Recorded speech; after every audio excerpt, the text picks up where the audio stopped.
اسمي صادق، أعمل نجارا، واسم زوجتي شيماء، تعمل خياطة.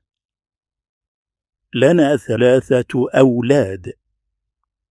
ابني الأكبر اسمه صالح، يعمل مبرمجا،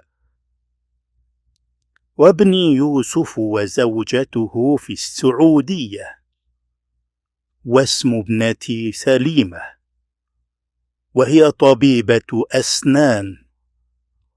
لنا 3 أحفاد. نحن نحب أحفادنا كثيرا. نجار، خياط، ولد، أولاد، مبرمج،